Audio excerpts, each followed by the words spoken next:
အမေအဖေရဲ့အပေါ်မှာစိတ်ကလေးတောင်မကွက်စေခြင်းဘူးဦးဇင်းတို့ကဟုတ်လား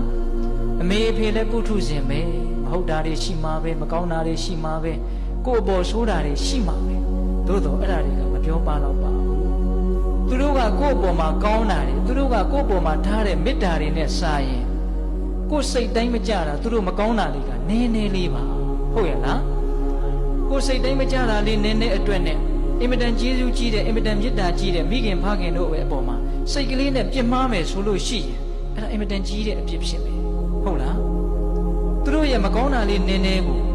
သူတို့ရဲ့မကောင်းတာလေးနည်းနည်းနဲ့သူတို့ရဲ့ကောင်းတာတွေအကုန်လုံးကိုဖုံးပြစ်ခြင်းလို့ရမလားမရပါဘူးဗျမရပါဘူးဟုတ်လားဒါကြောင့်တည်ငါကိုယ်စိတ်တိုင်းမကြမှုကလေးကိုယ်အလိုဆန္ဒလေးနည်းနည်းလေးမပြည့်တာလေအမေဖေရဲ့အပေါ်မှာစိတ်မကွက်လိုက်ပါနဲ့ကိုယ့်အပေါ်မှာကောင်းခဲ့တာလေအနန္တရှိခဲ့တဲ့မေတ္တာတွေအနန္တအကြီးကြီးမရှိဘူးလားရှိတယ်ဘယ်သူနဲ့မှမတူတဲ့မေတ္တာနဲ့ချစ်ခဲ့တာဟုတ်ရဲ့လားအဲ့ဒါတွေကိုပြန်စဉ်းစားပြီးတော့အကယ်၍များအမေရဲ့အဖေရဲ့ပုံမှာစိတ်တိုင်းမကြတာရှိခဲ့ရင်ဩသူတို့လည်းပုထုဇဉ်ပဲလောဘဒေါသတွေပယ်သေးတာမှမဟုတ်ပဲမှားတာတွေရှိမှာပေါ့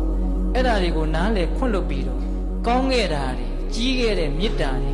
များခဲ့တဲ့ကျေးဇူးတွေကိုစဉ်းစားပြီးတော့အမေဖေရဲ့အပေါ်မှာပြုစုလှုပ်ကြွေးတဲ့စိတ်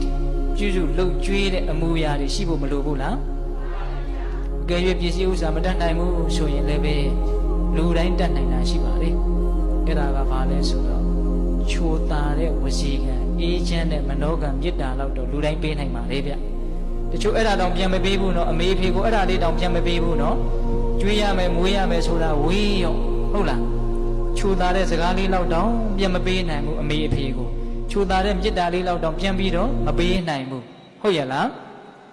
ဦးဇင်းတို့အမေအဖေဆိုတာသားသမီးတွေရဲ့အပေါ်မှာဘယ်သူနဲ့မှမတူတဲ့မေတ္တာနဲ့ချစ်တာ